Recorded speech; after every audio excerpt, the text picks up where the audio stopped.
Hello everyone, welcome back to Yasmin Sayyed Official. We are going to start today with gametogenesis. ठीक है, last lecture तक हमने अभी तक के 2 पार्ट्स हो चुके हैं. मेल रिप्रोडक्टिव सिस्टम हो गया, फीमेल रिप्रोडक्टिव सिस्टम हो गया. अब ये पूरा रिप्रोडक्टिव सिस्टम हमने समझ लिया कि ये मेल का है, ये फीमेल का है, इसके अंदर ये बनता है, ये डेवलप होता है, ये तभी स्टार्ट होता है, ये कब स्टार्ट होता है, कब स्टॉप होता है, मेल्स के केस में कब स्टॉप होता है. ये हमने फर्स्ट लेक्चर में बात की थी, आपके एनसीईआरटी में भी है. मेल्स के केस में जो उनका रिप्रोडक्टिव साइकिल होता है वो कब स्टॉप होता है, ये मुझे आप बताओ. या फिर फॉर्मेशन ऑफ स्पर्म जिसको हम कह सकते हैं, स्पर्मेटोजेनेसिस जिसको हम कह सकते हैं. Basically gametogenesis in case of mails कब स्टार्ट होता है, ये क्वेश्चन है. आप मुझे कमेंट सेक्शन में इसका आंसर बताओ कि कब होता है, स्टॉप कब होता है, बेसिकली ये क्वेश्चन. अब हम स्टार्ट करते हैं विद गैमेटोजेनेसिस. अब ये जो गैमेटोजेनेसिस है, ठीक है, मतलब क्या होता है इसका बता सकते हो. गैमेट मतलब कि जो भी मेन गैमेट है, उसके बाद में जेनेसिस मतलब होता है फॉर्मेशन. तो हम जब किसी भी चीज का फॉर्मेशन समझ रहे होते हैं तो उसको हम लगा देते हैं जेनेसिस. इसके अंदर आपको 2 ही दिए हुए हैं. एक आना चाहिए आपको oogenesis, या आपको आना चाहिए बहुत अच्छे से. दूसरा आना चाहिए स्पर्मेटोजेनेसिस. बहुत इंपॉर्टेंट टॉपिक है. यहां से सीक्वेंस टाइप क्वेश्चन आते हैं कि पहले कौन सा स्पर्मेटोसाइट आया, स्पर्मेटिड से स्पर्मेटोजोआ बनता है कि स्पर्मेटोजोआ से स्पर्मेटिड बनता है. बहुत डिफरेंट एंगल्स के क्वेश्चंस आपको यहां से पूछे जा सकते हैं. क्वेश्चंस का वेटेज मैं आपको बता दूं, ह्यूमन रिप्रोडक्शन में 2 से 3 क्वेश्चन या 4 क्वेश्चन मैक्सिमम आ सकता है अगर कभी मन किया, ठीक है, तो उन्होंने डाल दिया ऐसा. लेकिन जो है क्वेश्चन किस टाइप का आएगा, हर टॉपिक में से जो हार्डेस्ट क्वेश्चन बन सकता है वो ज्यादा प्रोबेबल हो सकता है. जैसे कि यहाँ पे सीक्वेंस थोड़ा मीडियम लेवल का क्वेश्चन है, ठीक है, मीडियम लेवल का क्वेश्चन है कि सीक्वेंस आपको पता होना चाहिए, oogenesis में पता होना चाहिए और अपना स्पर्मेटोजेनेसिस में भी. तो अब स्टार्ट करते हैं विद गैमेटोजेनेसिस. गैमेटोजेनेसिस क्या है? Formation of gametes. This entire process और this phenomena is called as gametogenesis. Starting with the very first line, the primary sex organ. कौन से है? Testis in males. Primary sex organ के बारे में आपको मैंने बताया था इन द सेकंड लेक्चर, जहां पे हमने बात की थी कि जो प्राइमरी सेक्स ऑर्गन होते हैं उसको हम किस बेसिस पे प्राइमरी कह रहे हैं और सेकेंडरी सेक्स ऑर्गन्स को हम किस बेसिस पे सेकेंडरी कह रहे हैं. प्राइमरी सेक्सुअल कैरेक्टरिस्टिक्स होती है, सेकेंडरी सेक्सुअल कैरेक्टरिस्टिक्स होती है, तो इनको हम किस बेसिस पे करते हैं डिफरेंशिएट. अभी देखो प्राइमरी सेक्स ऑर्गन क्या होता है, इतना खाली अभी समझ लो कि जो प्राइमरी है मतलब वो ज्यादा इंपॉर्टेंट है, वो ज्यादा इंपॉर्टेंट है. सेकेंडरी है मतलब वो प्रायोरिटी में सेकेंड नंबर पर आता है. सबसे ज्यादा जो इंपॉर्टेंट होता है उसको हम प्राइमरी नाम देते हैं. क्या करने का इंपॉर्टेंस है इसका? तो भाई ये आपको प्रोवाइड कर रहा है विद दैट पर्टिकुलर मटेरियल जो आपको रिप्रोडक्शन करने में सबसे ज्यादा इंपॉर्टेंट होती है, सबसे फंडामेंटल होती है कि रिप्रोडक्शन इन 2 चीजों के बिना हो ही नहीं सकता. First is your oocyte. oocyte को हम ओवम कह दो. oocyte जो डेवलपिंग होता है उसको हम oocyte कहते हैं, डेवलप्ड हो जाता है पूरी तरीके से उसको हम ओवम कहते हैं. तो इस केस में ovum in case of females. Sperm provide कर रहा है इन केस ऑफ मेल्स. ये दोनों चीज जो ऑर्गन प्रोवाइड कर रहा है उसको हम कह देंगे प्राइमरी सेक्स ऑर्गन्स, ठीक है. इन केस ऑफ फीमेल ओवम कहां से निकल के आ रहा है? ओवरीज से. तो ओवरीज क्या है इन case of female? Primary sex organ. Testis से क्या बन के आता है प्रोसेस होके पूरा? अपने स्पर्म्स. तो स्पर्म्स किस तरह से आ जाते हैं? From testis in mails. और ये टेस्टिस का मैंने बताया था, जो टेस्टिस होता है वो प्लूरल होता है और जो टेस्टिकल होता है उसको हम सिंगुलर की तरह यूज करते हैं. Ovaries in case of females. इधर तक क्लियर है? अब इसके आगे क्या दिया है? Produce gametes that is sperms and ovum respectively bye the process called gametogenesis. ये लाइन एकदम क्लियर है. गैमेटोजेनेसिस हो रहा है, गैमीट्स बन के आ रहे हैं. फीमेल के केस में ओवम, मेल के केस में sperm. In testis the immature male germ cells, जिसको हम क्या कह देंगे? स्पर्मेटोगोनिया कह देंगे. Produce sperms by spermatogenesis. अब पहले यहां तक का समझो कि टेस्टिस से क्या बनाना है हमें? स्पर्म बनाना है. टेस्टिस से ओवम तो निकल के आएगा नहीं. क्या बनना चाहिए? क्या फाइनल प्रोडक्ट होना चाहिए? That is sperm. तो वहां से टेस्टिस से जो है स्पर्म बनने के लिए ये बनता है, ठीक है, इस लाइक का कुछ स्पर्म होता है, ठीक है, इस तरीके का कुछ स्पर्म होता है. और एक तरफ हम देखते हैं ओवम के बारे में. तो ये ओवम है, ये स्पर्म है, ठीक है. अब ये जो स्पर्म है ना, इसके बहुत सारे स्टेजेस होते हैं. वैसे ही केस हमको ओवम में भी मिलता है. तो बहुत सारे स्टेजेस होते हैं. सबसे पहले ये किस फॉर्म में प्रेजेंट होता है? पहले हम ओवम को हटा देते हैं. सबसे पहले ये फॉर्म होता है किसका? क्या फॉर्मेशन, क्या मतलब क्या स्टेज पे होता है? तो जो सबसे पहला स्टेज होता है इसका, that is called as stage number 1, that is called as male germ cells. Male germ cells. जब भी हम ये नाम लगाते हैं ना जर्म सेल्स, मतलब ये समझ जाओ सबसे प्रिमिटिव टाइप के जो सेल्स होते हैं जिससे आगे कोई नई चीज या फिर कोई डिफरेंशिएट होने के बाद कोई अलग रूप उसका आने वाला है, वो अलग डेवलपमेंट होने वाला है, तो उसका जो सबसे बेसिक होता है उसको हम जर्म सेल्स के नाम से जानते हैं। या हमने प्लांट रिप्रोडक्शन में भी देखा था जर्म सेल्स होते हैं, तो वैसे यहाँ पे भी जर्म सेल्स होते हैं। तो ये जो जर्म सेल्स होते हैं बेसिकली ये प्राइमरी होते हैं, मतलब बहुत सारे प्रेजेंट है, बहुत सारे प्रेजेंट है। अब लेकिन यहाँ पे क्या हो रहा है, इमेच्योर होते हैं। कैसे होते हैं ये? पहला पॉइंट आपको बताया, जो मेल जर्म सेल्स होते हैं वो काफी इमेच्योर होते हैं। तो मैंने आपको बताया था काफी फंडामेंटल है, काफी प्रिमिटिव नेचर के हैं, लार्ज क्वांटिटी में रहते हैं मेल जर्म सेल्स, जिसको हम क्या कह देते हैं, another name very important for, ठीक है, another very important name for male germ sales, उसको हमने कह दिया स्पर्मेटोगोनिया। तो सबसे पहले बात आ जाती है स्पर्मेटोगोनिया की, जिसको हम क्या कह देते हैं, also we call it as male germ cells, MGC।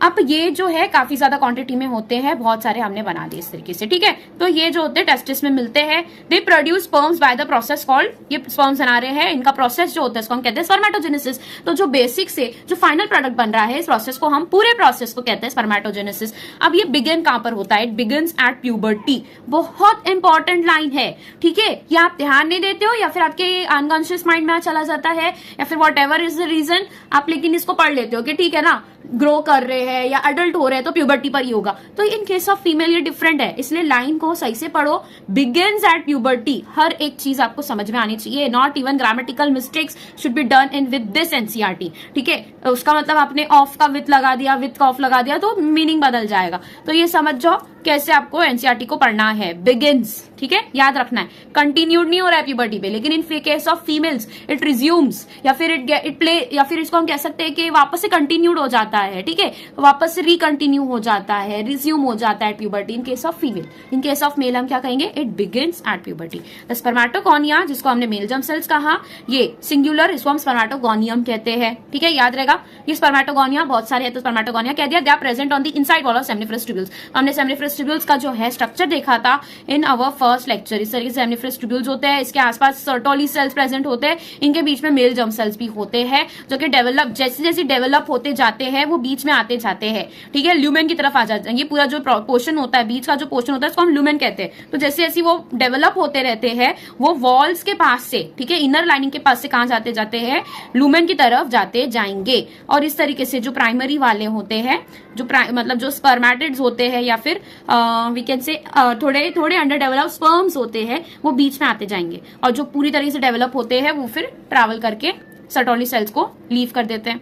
Fine, यहां तक समझ में आया कि जो स्पर्मेटोगोनिया होता है उनका लोकेशन क्या है, they are seen in the inner lining, okay, near the membrane of the seminiferous tubules, ठीक है, इनसाइड वॉल के पास में ये मिलेंगे, inside wall of seminiferous tubules. Multiply करेंगे बाय माइटोटिक डिवीजन, अपनी पहली क्वांटिटी को वो और ज्यादा इंक्रीज करेंगे, क्योंकि मेल्स का जो स्पर्म काउंट होता है वो मिलियंस में नॉर्मल होता है, तो मिलियंस तक पहुंचने के लिए उनको माइटोसिस करना जरूरी है। माइटोसिस से क्या करेंगे, वो अपनी पूरी संख्या बढ़ाएंगे, अपने नंबर्स बढ़ाएंगे। तो इन्होंने कर दिया माइटोसिस, ठीक है, क्या किया, मल्टीप्लाई कर लिया and increase in numbers. Firstly quantity बढ़ा दिया। Each spermatogonium is diploid, very important line, ठीक है, ये बहुत इंपॉर्टेंट है, इसको मार्क करो। स्पर्मेटोगोनियम जो होता है डिप्लॉयड होता है, इट कंटेन्स 46 क्रोमोसोम्स।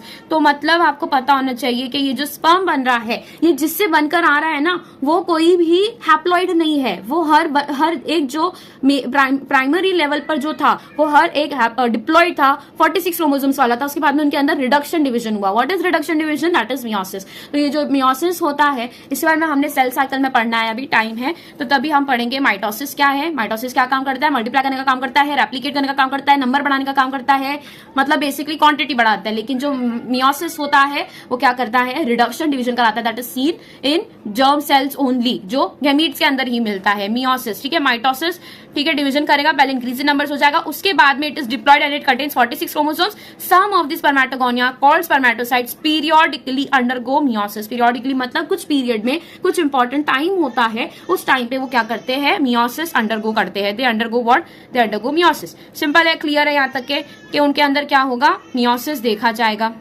क्लियर है।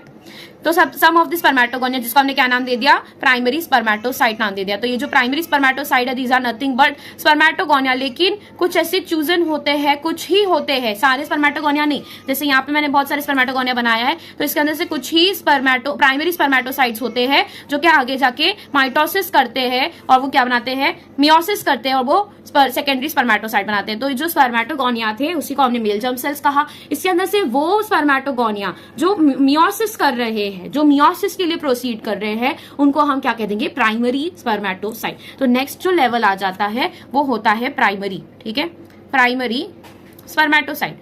अब ये जो प्राइमरी स्पर्मेटोसाइट होता है इसके ऊपर मियोसिस डिवीजन होता है। तो मियोसिस तो उसी पे होता है जो कि कैसा होगा, डिप्लॉइड होगा। तो ये भी कैसा हो जाता है, 2n नेचर का हो जाता है। ये डिप्लॉइड है, इसके ऊपर क्या हो जाएगा, मियोसिस हो जाएगा, मियोसिस हो जाएगा और वो सेकेंडरी स्पर्मेटोसाइट बनेगा। हम आगे देखेंगे। अब primary spermatocyte completes the first meiotic division. पहले मियोसिस 1 कंप्लीट करेगा जिसको हमने रिडक्शन डिवीजन, मतलब जिसके अंदर मेन क्रोमोसोम का नंबर जो है कम हो जाता है, leading to formation of 2 equal haploid cells called secondary spermatocyte. ठीक है, तो यहाँ पे सेकेंडरी स्पर्मेटोसाइट बन जाते हैं, इक्वल साइज के होते हैं। बहुत इंपॉर्टेंट याद रखना है कि इक्वल साइज के होते हैं, ठीक है। जबकि हम अगर देखेंगे तो यहाँ पे फर्स्ट वाला बॉडी सेकंड वाला बॉडी जब बनता है तो वहाँ पे अनइक्वल साइज का डिवीजन होता है इन केस ऑफ फीमेल। लेकिन मेल के केस में भाई सीधा सिंपल सा माइटोसिस किया, उसके अंदर से कुछ चुने हुए जो थे वो मियोसिस के लिए प्रोसीड करते हैं। मियोसिस करने के लिए पहला मियोसिस 1 करेंगे, रिडक्शन डिवीजन करेंगे, इक्वल हाफ में बटेंगे। उसके बाद में और फर्दर उनका जो मियोसिस 2 है जो कि सेम एज माइटोसिस होता है, मियोसिस 2 हम सेल साइकिल में पढ़ेंगे। मियोसिस 2 जो है पूरा माइटोसिस होता है, उसके अंदर और कुछ नहीं होता,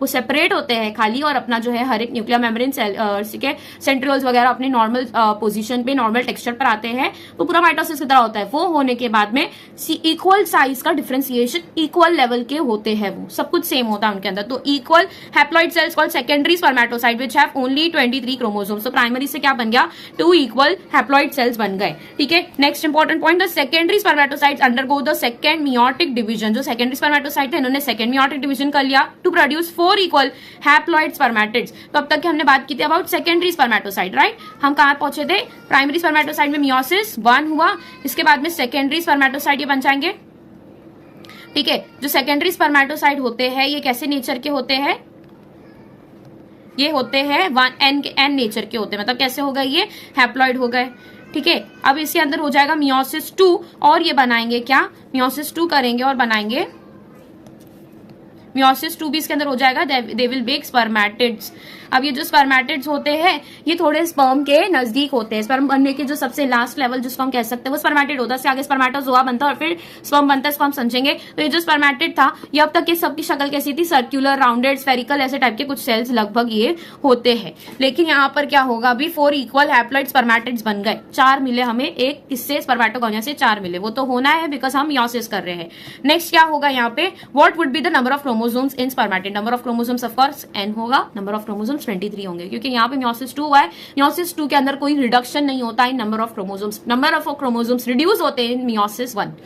क्लियर है, तो यहाँ पे आंसर क्या होगा, clear cut n। The spermatids are transformed into spermatozoa by the process called spermiogenesis. यहाँ से क्वेश्चन आया है, इसको कर दो 4 मार्क, ठीक है। तो यहाँ से क्वेश्चन आपको आया है, जो स्पर्मेटिड हमने बनाया था इसके आगे फर्दर स्टेप को फॉरवर्ड करने के लिए जो स्पर्मियोजेनेसिस ये प्रोसेस होता है, ठीक है, इसको आगे प्रोसीड करता है और ये क्या बना देता है लास्ट में, स्पर्मेटोजोआ बना देता है। ये स्पर्मेटोजोआ जो है, ठीक है, लगभग 90% स्पर्म्स ही होते हैं। इनके अंदर बस कुछ थोड़े माइनर चेंजेस आते हैं, पूरे पॉलिश हो जाते हैं, अच्छे से एकदम मेन अपने अवतार में आ जाते हैं, वही होते हैं स्पर्म्स। तो स्पर्म्स के जस्ट पहले जो थोड़े से प्रिमिटिव नेचर के थे वो स्पर्मेटोजोआ थे, उनके पहले जो डिवीजन चालू था जब तक वो था सेकेंडरी स्पर्मेटोसाइट का। तो अब तक हमने यहाँ पे फ्लो चार्ट की तरह बना दिया उनका, नंबर ऑफ क्रोमोसोम भी हमने लिख दिया है। Number of chromosome in spermatid is n, transform हो जाते हैं इनटू स्पर्मेटोजोआ जो कि स्पर्म्स है bye the process called spermiogenesis. अब ये जो प्रोसेस है इसको स्पर्मेटोजेनेसिस के साथ में बहुत से लोग, बहुत से नीट एस्पिरेंट कंफ्यूज करते हैं। कंफ्यूज होने वाली बात नहीं है, spermiogenesis is different, spermatogenesis is different. Spermiogenesis is a part of spermatogenesis, इसको अभी अपनी बुक में लिखो। स्पर्मियोजेनेसिस जिसके अंदर क्या हो रहा है, स्पर्मेटिड से स्पर्म्स या फिर स्पर्मेटोजोआ बन रहे हैं, वहां पर ये एक पार्ट है, एक सब कैटेगरी में आता है in the entire process of spermatogenesis. Spermatogenesis जिसके अंदर जो मेल जर्म सेल्स होते हैं वो क्या कन्वर्ट हो रहे हैं into, they get transformed into the sperms. ये पूरा लॉन्ग प्रोसेस है, इसके अंदर का एक पार्ट है spermiogenesis. I hope this is very much clear. After spermiogenesis sperm heads become embedded in the Sertoli cells. तो हमने फर्स्ट लेक्चर में पढ़ा था सर्टोली सेल्स का फंक्शन। अब मुझे आपके कमेंट करके बताओ ये सर्टोली सेल्स के फंक्शन क्या थे। पहला फंक्शन इंपॉर्टेंट मैं बता ही देती हूँ अभी आप लोग को, वो था न्यूट्रिशन प्रोवाइड करना। बस इतना मैंने हिंट दे दिया है, मैंने पूरा क्लियर आंसर दे दिया। अभी आप कमेंट में बताओ और क्या काम है ठीक है सर्टोली सेल्स का, ये क्या करते हैं, दे प्रोवाइड न्यूट्रिशन। तो जब स्पर्मियोजेनेसिस हो गया मतलब वो अपने काफी ज्यादा हाईएस्ट डेवलप पोजिशन तक पहुंच चुका है, that is spermatozoa.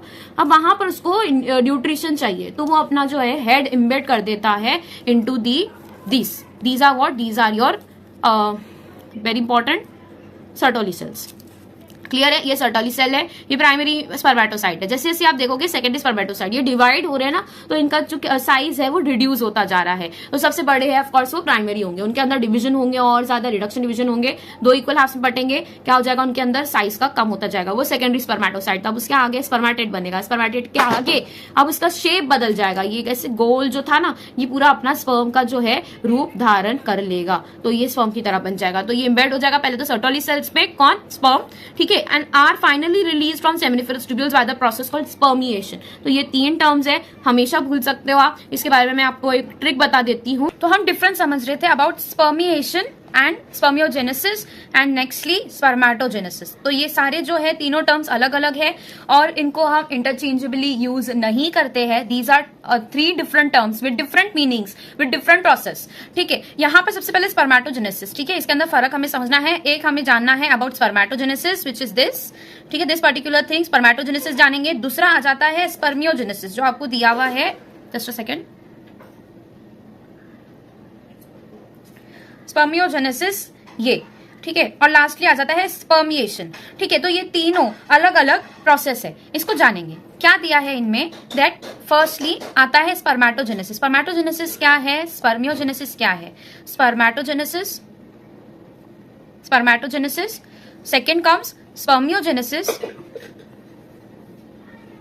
And lastly spermiation, ठीक है।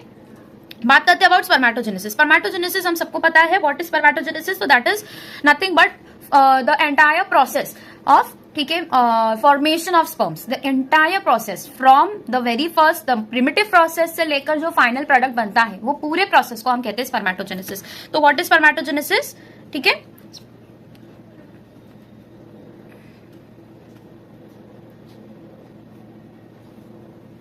The process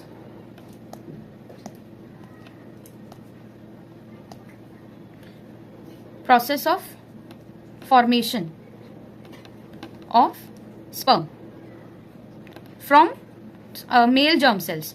mail germ sales, MGC क्या है, मेल जर्म सेल से लेके पूरा स्पर्म बन रहा है, एक मेच्योर डेवलप स्पर्म बन रहा है, उस प्रोसेस को हम कह देते हैं स्पर्मेटोजेनेसिस। जेनेसिस मतलब ही क्या होता है, फॉर्मेशन। जेनेसिस यहाँ पर भी आया है मतलब फॉर्मेशन हो रहा है, स्पर्मियोजेनेसिस में भी क्या हो रहा है, फॉर्मेशन हो रहा है। यहाँ पे किस चीज का फॉर्मेशन हो रहा होता है, स्पर्मेटिड से, स्पर्मेटिड से क्या बनता है, स्पर्मेटोजोआ बनता है, स्पर्मेटोजोआ बनता है, उसको हम कह देते हैं ठीक है, स्पर्मियोजेनेसिस, ठीक है। जेनेसिस का मतलब होता है फॉर्मेशन। तो अगर आपको कंफ्यूजन आएगा तो स्पर्मेटोजेनेसिस और स्पर्मियोजेनेसिस इन दोनों में ही आना चाहिए। अगर आपको ये कोई कंफ्यूजन आ रहा है कि स्पर्मिएशन क्या, स्पर्मियोजेनेसिस क्या है, तो क्लियर कट इसका एक ही ट्रिक आपको याद रखना है, जेनेसिस मतलब फॉर्मेशन, स्पर्मिएशन के अंदर कोई फॉर्मेशन नहीं हो रहा है, इसलिए वहां पे द वर्ड जेनेसिस और द सफिक्स जेनेसिस नहीं यूज किया गया है। तो spermiation is definitely not a process of formation, यहाँ पर कोई भी चीज फॉर्म नहीं हो रही है। तो स्पर्मिएशन में हो क्या रहा है, स्पर्मिएशन में जो स्पर्म्स बन गए हैं, ठीक है, जो थोड़े से we can say primitive nature के स्पर्म है, मतलब वो फाइनल अपने स्टेज पे पहुंच चुके हैं, स्पर्म बन चुके हैं लेकिन और डेवलप नहीं हुए हैं। तो ये स्पर्मिएशन क्या होता है, ठीक है, स्पर्म का बाहर निकलना from the seminiferous tubule. Seminiferous tubule से वो जब बाहर निकलते आगे ट्रैवल करते, आगे क्या आता है, ऑफ कोर्स रेटेटेस्टिस आता है। रेटेटेस्टिस के बाद we have vasa efferentia, vasa efferentia के बाद में वी हैव एपिडेडेमिस, एपिडेडेमिस में के बाद में वासा डेफरेंस, और वासा डेफरेंस से वो एंटर करता है इनटू योर यूरिथ्रल पैसेज, ठीक है, वो आगे जाके किससे मिलता है, जैकुलेटरी डक्ट में मिलता है, एंड दिस प्रोसेस कंटिन्यूस। तो ये जो स्पर्म बन रहा है, स्पर्म जो है कहां पर ट्रैवल करता है, ट्रैवल्स या फिर passes out from, travels from seminiferous tubules, travels out from seminiferous tubules, इसको हम कहते हैं दे आर रिलीज्ड आउट, ठीक है, they are released out from seminiferous tubules. Seminiferous tubules कौन से ट्यूब्यूल्स है, जिसके अंदर स्पर्म का मेन फॉर्मेशन होता है, वो बहुत सारे मेल जर्म सेल्स होते हैं, उनके अंदर नरिशमेंट होता है, नर्चरिंग होती है, and then they get transform into, ठीक है, सेकेंडरी स्पर्मेटोसाइट, जो मियोसिस करके सेकेंडरी स्पर्मेटोसाइट बना रहे हैं वो होते हैं प्राइमरी स्पर्मेटोसाइट। वो किसमें से सिलेक्ट होते हैं? From mail germ sales only. ये जो मेल जर्म सेल्स होते हैं इसके अंदर हमने पढ़ा था पहले तो माइटोसिस होगा, माइटोसिस से ही अपनी क्वांटिटी बढ़ाएंगे, उसके बाद में कुछ जो होते हैं जिसको हम प्राइमरी स्पर्मेटोसाइट कहते हैं वो करते हैं मियोसिस, और मियोसिस से बनाते हैं सेकेंडरी स्पर्मेटोसाइट, और ये सेकेंडरी स्पर्मेटोसाइट से बनते हैं स्पर्मेटिड्स। ठीक है, फर्दर डेवलपमेंट होता है, स्पर्मेटिड बन जाएगा। स्पर्मेटिड के बाद में जो हमें मिलता है दैट इज स्पर्मेटोजोआ। तो ये पूरे प्रोसेस जो है ना, जस्ट अ सेकेंड, सबसे पहले हमने देखा था mail germ cells, male germ sales थे और इनमें हुआ था माइटोसिस।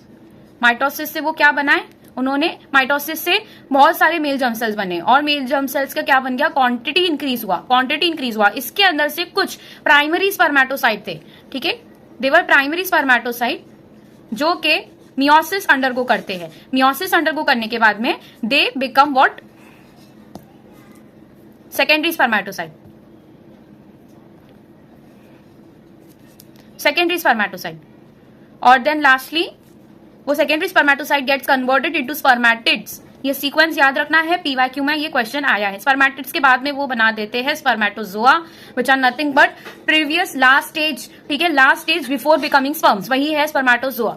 वो स्पर्मेटोजोआ जो होते हैं आगे जाके बना देते हैं स्पर्म्स, और ये स्पर्म्स रिलीज जब होते हैं तो यहाँ पर अगर हम इसकी बात करें, सबसे पहले मेल जर्म सेल्स ये 2n नेचर के होते हैं, इन्होंने किया क्या है? माइटोसिस। इसके बाद में ये प्राइमरी स्पर्मेटोसाइट जो होते हैं ये भी 2n नेचर के होते हैं, लेकिन यहाँ पर ये मियोसिस 1 अंडरगो करते हैं और ये बनाते हैं सेकेंडरी स्पर्मेटोसाइट। सेकेंडरी स्पर्मेटोसाइट के अंदर क्या होगा? मियोसिस, मियोसिस 2 होगा और वो स्पर्मेटिड बना देंगे। स्पर्मेटिड, अब ये जो सेकेंडरी, ठीक है, स्पर्मेटोसाइट है, इसके अंदर भी n था, इसके अंदर भी n है, आगे के जितने होंगे सब में क्या होगा?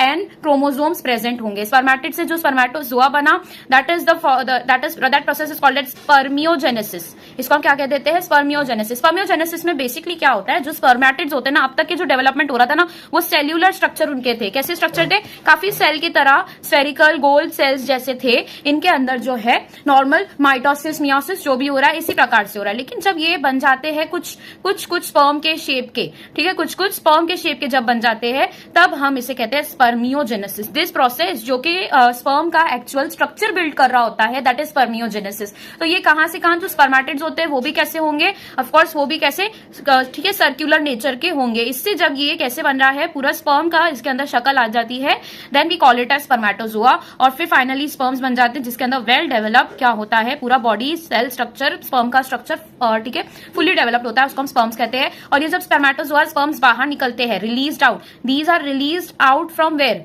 Released out from seminiferous tubules, ठीक है, शॉर्ट में लिख रही हूं सेमिनिफेरस ट्यूब्यूल्स। इस प्रोसेस को हम कहते हैं स्पर्मिएशन। तो अब कोई भी तरीके की डाउट या फिर कोई भी तरीके की आपको इसके अंदर प्रॉब्लम नहीं होनी चाहिए। What is spermiation, what is spermiogenesis and what is spermatogenesis? Next comes spermatogenesis. Spermatogenesis starts at the age of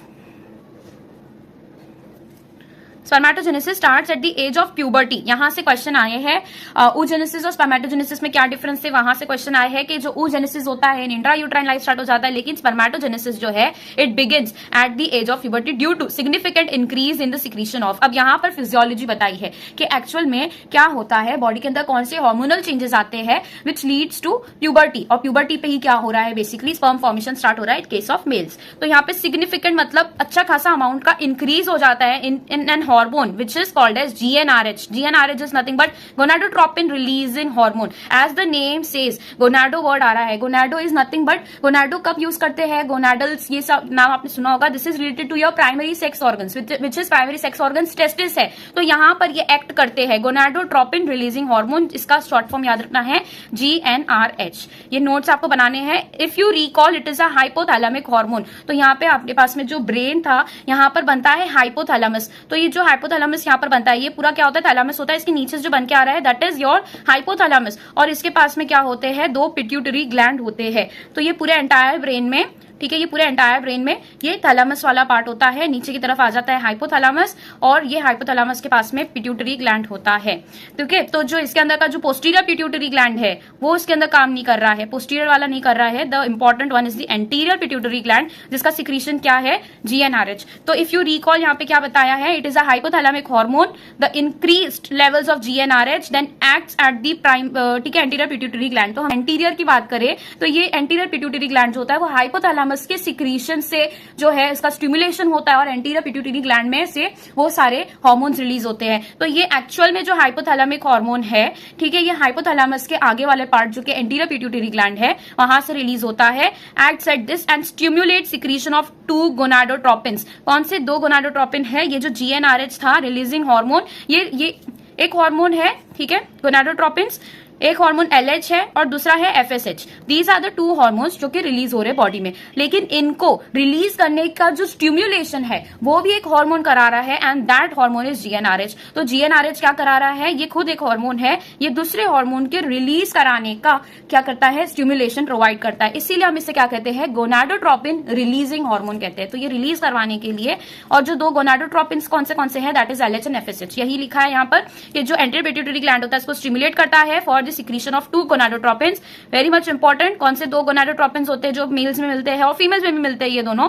luteinising hormone एक हो जाता है LH, फॉलिकल स्टिमुलेटिंग हार्मोन जिसको हम कहते हैं FSH। LH FSH हमने कई बार मेंस्ट्रुअल साइकिल में भी पढ़ा है। अब ये जो है मेल सिस्टम में भी मिलता है। ल्यूटेनाइजिंग हार्मोन क्या करता है, और फॉलिकल स्टिमुलेटिंग, जो फॉलिकल जैसे नाम लिखा है यहाँ पे, ल्यूटेनाइजिंग हार्मोन बेसिकली रिस्पॉन्सिबल होता है for nourishment of the developing, we can say the developing gametes. ठीक है, कॉमन वर्ड यूज करेंगे गैमीट्स। अगर मेल का केस है तो डेवलपिंग जो स्पर्मेटोसाइट्स है, जो मेल जर्म सेल्स है, उनका जो नरिशमेंट है वो कौन प्रोवाइड कर रहा है, ल्यूटेनाइजिंग हार्मोन की वजह से होता है। और FSH फॉलिकल स्टिमुलेटिंग हार्मोन, उनका आगे का फर्दर डेवलपमेंट, जो ग्रोथ हो रही है वो ग्रोथ किसकी वजह से होगी, वो ग्रोथ होगी फ्रॉम FSH। ठीक है, तो luteinising hormone and follicle stimulating hormone. LH acts at the Leydig cells and stimulate synthesis and secretions of androgens. ये फर्दर और दूसरे हार्मोन्स बना रहे हैं। Androgens is a group of hormone seen in males. ठीक है, तो ये जो एंड्रोजन्स होते हैं ये इसके सिक्रीशंस करवाता है, दैट इज लेडिक सेल्स। तो अपने पास में 2 हार्मोन थे इन केस ऑफ मेल्स। LH किस पे एक्ट करवा रहा है, लेडिक सेल्स पे करा रहा है।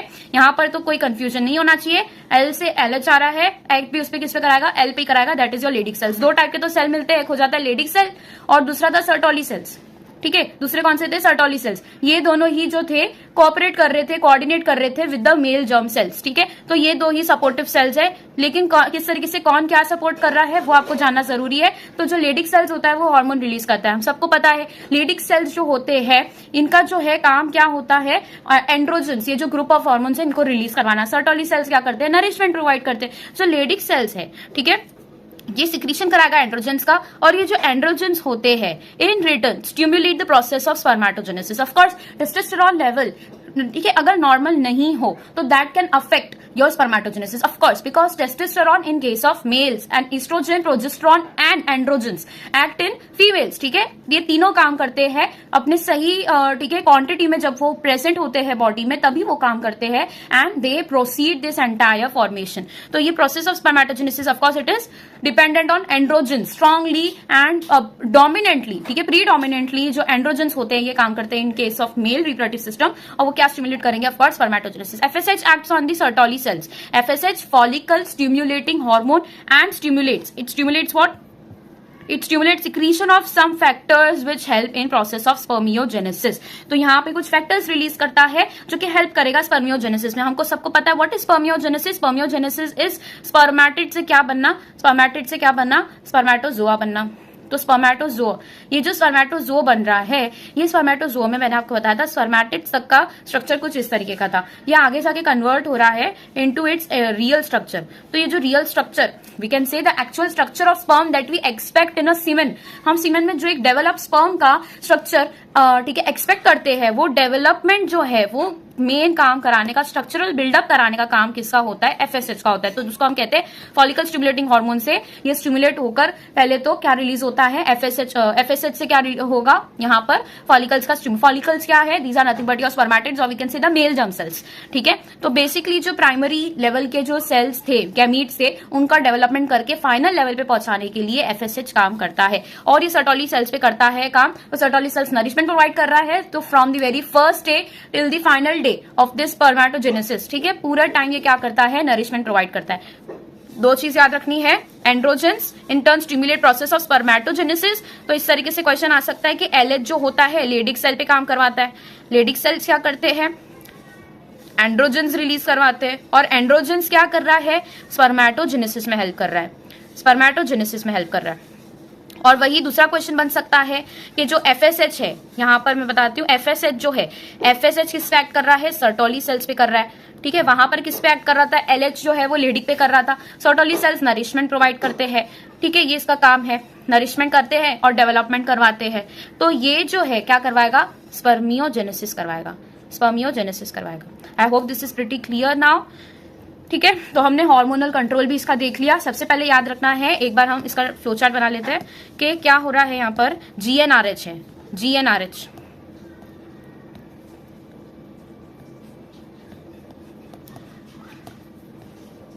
ठीक है, ये जीएनआरएच कहां पर रिलीज हो रहा है, it is a hypothalamic hormone, ये हाइपोथैलेमिक हार्मोन है। ठीक है, ये हाइपोथैलेमिक है, लेकिन ये आगे रिलीज होता है, ये स्टिमुलेट करता है एंटीरियर पिट्यूटरी ग्लैंड को, पिट्यूटरी ग्लैंड।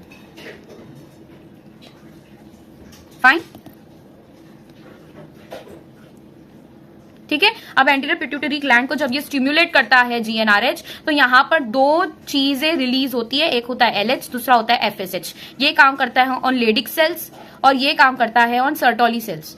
सर्टोली सेल से क्या बन रहा है, क्या प्रोसेस हो रहा है, स्पर्मियोजेनेसिस, और इससे हो रहा है स्पर्मेटोजेनेसिस। इस तरीके से आपको याद रखना है, ये रिक्वायर्ड है और यही नीट के पेपर में एक्सपेक्ट किया जाता है कि आपको जो है की पॉइंट्स, की वर्ड्स याद होने चाहिए, पूरी कहानी याद रखने की जरूरत नहीं है। इंपॉर्टेंट क्या है फॉर बायोलॉजी कि आपको ये सीक्वेंस पता होना चाहिए। तो इसलिए हम बायोलॉजी जैसे और थ्योरी वाले चैप्टर्स, केमिस्ट्री हो या फिजिक्स, तो हम इसमें ट्राई करते हैं ज्यादा से ज्यादा कि उसको हम पैराग्राफ में नहीं लिखते हुए या तो शॉर्ट पॉइंट्स में लिखे या तो फ्लो चार्ट बना के लिखे। ज्यादा इंपॉर्टेंट रहेगा आपके लिए कि आप शॉर्ट पॉइंट्स में लिखो, या फिर हो सकता है तो आप ज्यादातर चीजों को फ्लो चार्ट्स के फॉर्म में, चार्ट टेबल्स के फॉर्म में, टेबुलर फॉर्म में उसको हम जो है अलग तरीके से मॉडिफाई करें, उससे हम जो है उसको अच्छे से याद रख पाएंगे, लंबे समय से याद रख पाएंगे। ठीक है, सो हाइपोथैलेमिक हार्मोन यहाँ पे समझ आ गया। Increase levels of GnRH can act on anterior pituitary and stimulate secretion of दो गोनाडोट्रोपिन्स। ये जो एलएच और एफएसएच थे, गोनाडोट्रोपिन्स थे, इसके ऊपर एक्ट करके एंड्रोजन रिलीज कराएगा, इसको स्टिमुलेट करेगा, किसको, प्रोसेस ऑफ स्पर्मेटोजेनेसिस को। एफएसएच एक्ट करेगा on Sertoli sales and stimulates the process of, ठीक है, सिक्रीशन ऑफ सम फैक्टर्स जो कि क्या हेल्प करते हैं इन स्पर्मियोजेनेसिस। अब आ जाता है स्ट्रक्चर ऑफ स्पर्म। ठीक है, now comes the structure of sperm. के स्ट्रक्चर मतलब के बेसिकली एनाटॉमी देखेंगे स्पर्म की। स्ट्रक्चर ऑफ स्पर्म क्या है, it is a microscopic structure. Of course एक सिंगल सेल है तो माइक्रोस्कोपिक होगा।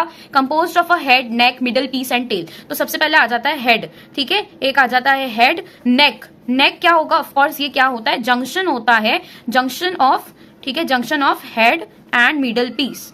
मिडल पीस और मिडल पीस और हेड जहां पे मिल रहे हैं, बस उसी को हम क्या कह देते हैं, नेक कह देते हैं। नेक्स्ट इज मिडल पीस के बाद में लास्ट पार्ट जो आ जाता है, इस तरीके का लॉन्ग पार्ट जो है, इसको हम कह देते हैं what, this is called as tell.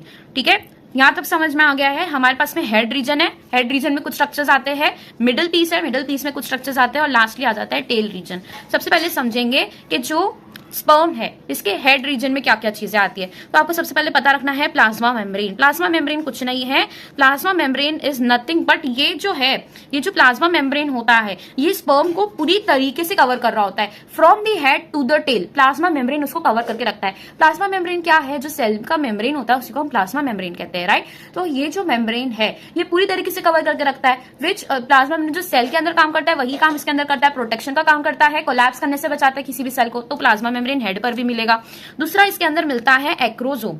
Acrosome के अंदर कुछ एंजाइम्स होते हैं, this is specially seen in sperm only. Acrosome जो लेयर होता है, जो पार्ट होता है सेल का, ये मिलता है, ये एक सेल ऑर्गेनल है, जैसे बाकी ऑर्गेनल होते हैं, माइटोकॉन्ड्रिया होता है, गोल्जी अपैरेटस होता है, एंडोप्लाज्मिक रेटिकुलम होता है, उसी तरीके से एक्रोसोम्स भी होते हैं। ये जो एक्रोसोम होते हैं ये स्पर्म में मिलते हैं। स्पर्म के भी कौन से पार्ट में, हेड वाले रीजन में, और उसमें भी कहां पर, हेड के सबसे ऊपर टिप पर ये प्रेजेंट होते हैं। इनका काम क्या है, ये टिप पर प्रेजेंट क्यों है, हमने देखना है आगे फर्टिलाइजेशन में कि जोना पैलिसिडा के लेयर को वो रप्चर करते हुए या फिर उसको टेयर करते हुए जो आगे जाके बेसिकली ओवम से मिल रहा है, ओवम की न्यूक्लियस से मिल रहा है, तो उसको टेयर करने के लिए जो चीज, जो एंजाइम्स रिक्वायर्ड होते हैं वो एक्रोसोम में प्रेजेंट होते हैं। तो बेसिकली जो प्लाज्मा, जो लेयर्स बीच में प्रेजेंट है, जो ऑब्स्टेकल्स बीच में प्रेजेंट है, उसको टेयर करके आगे पियर्स करते हुए जाने का जो एंजाइम्स है, जो इंपॉर्टेंट एंजाइम्स होते हैं, वो किस में प्रेजेंट होते हैं? एक्रोसोम में प्रेजेंट होते हैं। इसीलिए एक्रोसोम का स्ट्रक्चर, उसका जो प्लेस है, लोकेशन है, वो भी कहां पर है? हेड के एकदम टिप पर है।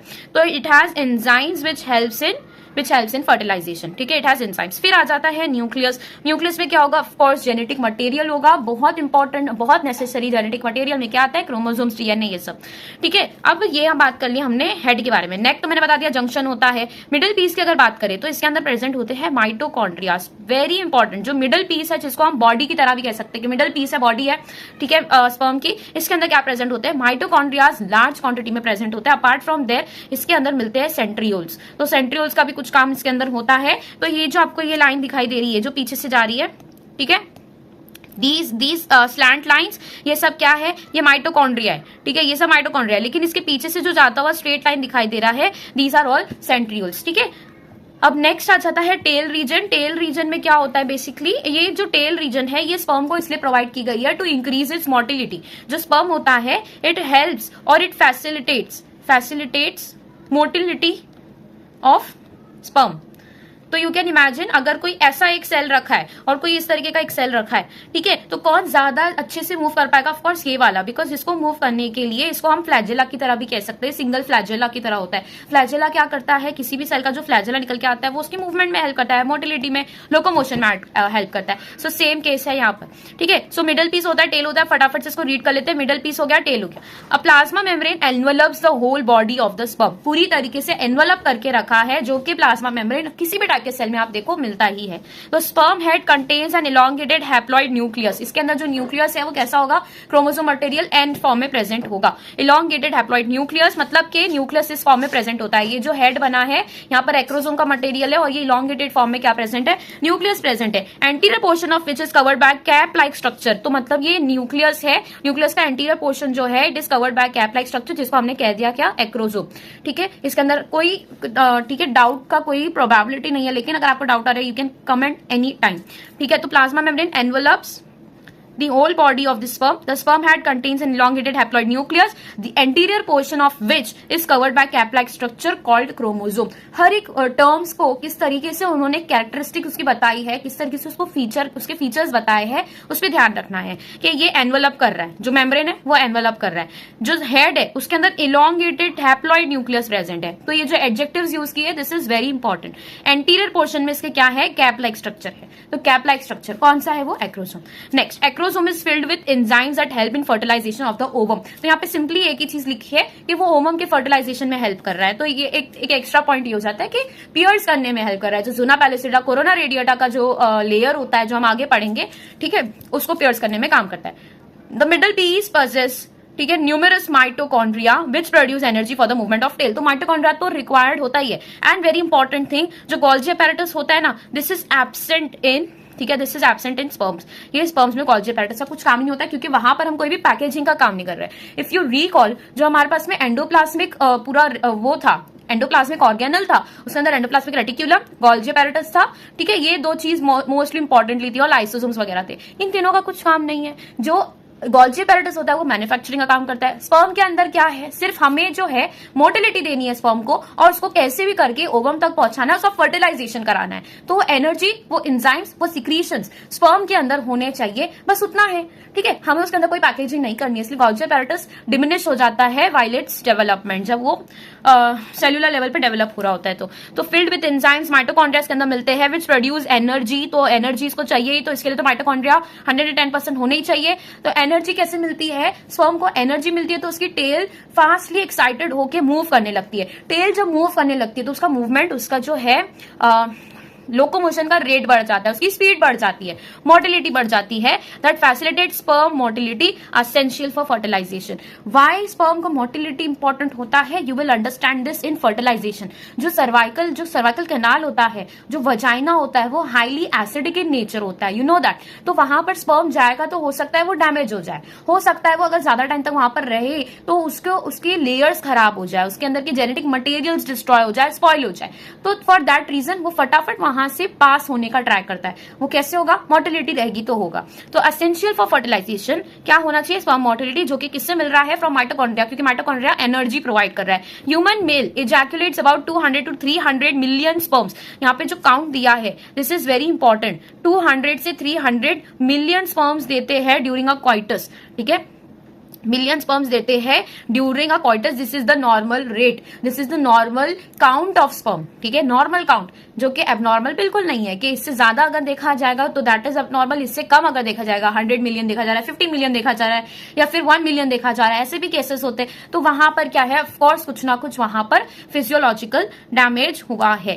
ठीक है, 200 to 300 million sperms during a coitus, of which for normal fertility at least 60% sperms must have normal shape and size. अब ये बहुत इंपॉर्टेंट है, इसको आपने मार्क करना है, नोट्स बनाना है। पहला पॉइंट इधर से क्या लिखोगे? नॉर्मल रेंज क्या है? The normal range is what? The normal range is 200 to 300 million sperms.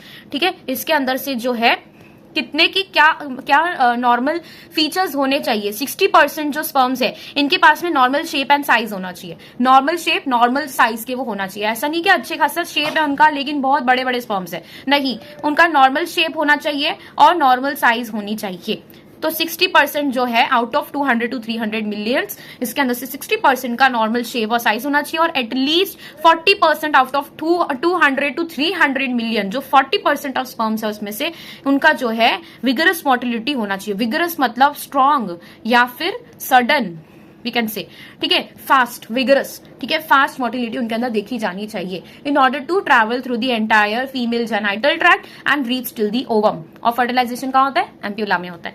तो इसके अंदर से इंपॉर्टेंट पॉइंट्स 3 ही थे लास्ट के पॉइंट में, कि 200 से 300 मिलियन स्पर्म्स होते हैं, मिलियन याद रखना है, जो कि एक कॉइटस के टाइम रिलीज होते हैं। दूसरा पॉइंट क्या याद रखना है कि इनमें से 60% जो है इनका नॉर्मल शेप और साइज होना चाहिए, शेप एंड साइज होना चाहिए। थर्ड पॉइंट, 40% ऑफ इसी में से 200 से 300 के इनके पास में क्या होना चाहिए? इनके पास में होना चाहिए 40% इनके पास में होना चाहिए विगरस मोटिलिटी। ऑलराइट, तो विगरस मोटिलिटी या फिर मूवमेंट का इनका रेट अच्छा होना चाहिए।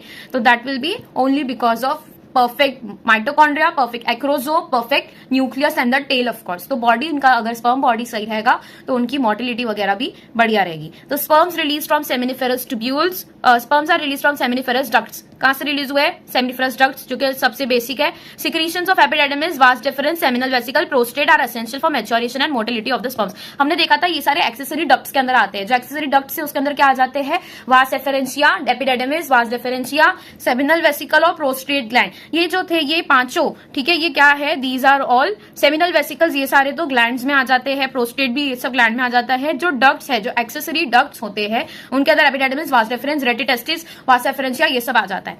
सो इनके जो सिक्रीशंस है, हर एक पार्ट में कुछ ना कुछ उसको सिक्रीशंस मिलते हैं। जो डेवलपिंग स्पर्म है, जो स्पर्म होते हैं उनको सिक्रीशंस मिलते हैं। तो ये क्या करते हैं, इनका रोल क्या है? तो they are essential for maturation and motility of sperm. तो उनको और फर्दर मैच्योर करने के लिए और दूसरा मोटिलिटी प्रोवाइड करने का इनका काम होता है। ठीक है, पहला पॉइंट क्या था? उसका मैच्योरेशन करवाना, दूसरा मोटिलिटी प्रोवाइड करना। The seminal plasma along with sperm constitute the semen. This is very important, इसको मार्क करो। ठीक है, जो सेमिनल प्लाज्मा होता है, मतलब जैसे कि हमारे पास में आरबीसीज प्रेजेंट है। ठीक है, ये सारे न्यूक्लियस नहीं होता ना आरबीसीज में, तो ये इस तरीके से आरबीसीज हमारे पास में प्रेजेंट है। ठीक है, बहुत सारे वी हैव आरबीसीज। ठीक है, अब ये जो आरबीसीज हमारे पास में प्रेजेंट है, इसके पास अगर कोई मीडियम नहीं प्रेजेंट होगा, सिर्फ आरबीसी है, प्योर आरबीसी, तो वो क्या करेंगे? क्लॉट कर जाएंगे। वो कैसे फॉर्म में होंगे? सेमी फ्लूइड फॉर्म में होंगे, सेमी सॉलिड भी रह सकते हैं। तो उन्हें सर्क्यूलेट करने के लिए या फिर एक तरीके से मूवमेंट करने के लिए दे रिक्वायर सम मीडियम। इनके बीच में क्या होना चाहिए? मीडियम प्रेजेंट होना चाहिए, कुछ फ्लूइडिटी इनके पास में, ठीक है, होनी चाहिए। तो ये जो फ्लूइडिटी प्रोवाइड करता है दैट इज अवर प्लाज्मा, जो हमारे बॉडी में प्लाज्मा मिलता है। ठीक है, तो ये प्लाज्मा जो होता है दैट इज योर, ठीक है, दैट इज योर, वही काम यहाँ पर, ठीक है, स्पर्म्स के साथ हो रहा है। इसको अगर हम स्पर्म मान लेते हैं, सपोज करते हैं कि आरबीसी की जगह हमने स्पर्म रख लिया, अगर सारे स्पर्म ही रहेंगे और उसके बीच में कोई मीडियम प्रेजेंट नहीं रहेगा, कोई फ्लूइड प्रेजेंट नहीं रहेगा, तो स्पर्म्स कैसे हो जाएंगे? काफी सेमी सॉलिड नेचर के हो जाएंगे। तो उनको जो है प्लाज्मा क्या करता है? Provides what? दी मीडियम, और ये जो सीमेन होता है that is sperm plus the seminal plasma, इन दोनों का जो मिलकर जो स्ट्रक्चर जो हमें फ्लूइड मिलता है उसको हम सीमेन कहते हैं। The functions of males sex accessory ducts, ठीक है, and glands are maintained by the testicular hormones. तो इनके ऊपर भी जो है डक्ट्स और ग्लैंड्स पर भी जो रोल प्रोवाइड करना है, जो रोल उनका सही ठीक है रिदम में चलना चाहिए, परफेक्ट रिदम में उनका जो है काम होता रहे, एक्सेस वो अपने सिक्रीशंस नहीं प्रोवाइड करते या फिर एकदम बंद भी नहीं करते, तो इसको मेंटेन करने का काम किसका होता है? टेस्टिकुलर हार्मोन्स का होता है। These are androgens. एंड्रोजेंस में ऑफकोर्स क्या आ जाएंगे? टेस्टोस्टेरोन। इतना आपको यार नाम याद रखना है, टेस्टोस्टेरोन मोस्ट इंपॉर्टेंटली, ठीक है। तो ये टेस्टोस्टेरोन क्या कर रहा है? पहले तो एलएच एफएसएच ये सब पे ठीक है एलएच से ये रिलीज हो रहा है। एलएच क्या करवा रहा है? एक्सेसरी डक्ट्स और जो है ग्लैंड्स, जो एक्सेसरी सेक्स ग्लैंड्स मिलते हैं इन case of male reproductive system, उनके सिक्रीशंस को कंट्रोल करता है, उनके अंदर जो स्पर्म्स है उनको नरिश, उनका जो है स्टिमुलेशन प्रोवाइड करने का काम किसका होता है? टेस्टोस्टेरोन का होता है, ठीक है। तो यहां पर इस लेक्चर को एंड करते हैं। नेक्स्ट लेक्चर में will be starting with oogenesis। oogenesis is interesting process है, हो सकता है आप लोग के लिए डिफिकल्ट हो। अगर थोड़ा भी लाइक इसके अंदर आप लोग को डाउट्स आ रहे हैं oogenesis वाले पार्ट में, तो वो हम नेक्स्ट लेक्चर उसको बेटर तरीके से ट्राई करेंगे कवर करने का। So keep watching this channel. और हाँ, टेलीग्राम चैनल पर मैं जो है अभी प्रीवाक्यूज फ्रॉम 2010 to 2024, ठीक है, अब तक के जितने भी हुए हैं इनके पीवाईक्यूज को हम सॉल्व करेंगे, ठीक है। तो उसका वीडियो सोल्यूशन आपको यूट्यूब चैनल पे मिलेगा, लेकिन उस सबका जो पीडीएफ है एंड एवरीथिंग, क्वेश्चन पेपर हो जाता है या आंसर की हो जाती है, और जो लिंक्स मिलती है ठीक है वीडियो सोल्यूशन की, यूट्यूब पर अपलोड कब हुआ है, क्या अपडेट्स है, नोटिफिकेशन है, वो सब कुछ आपको टेलीग्राम चैनल पे मिलेगा। जल्दी से जाके इधर पे ज्वाइन करो, लिंक मैंने डिस्क्रिप्शन में दे रखी है। Alright, keep watching, keep studying, stay healthy, good bye.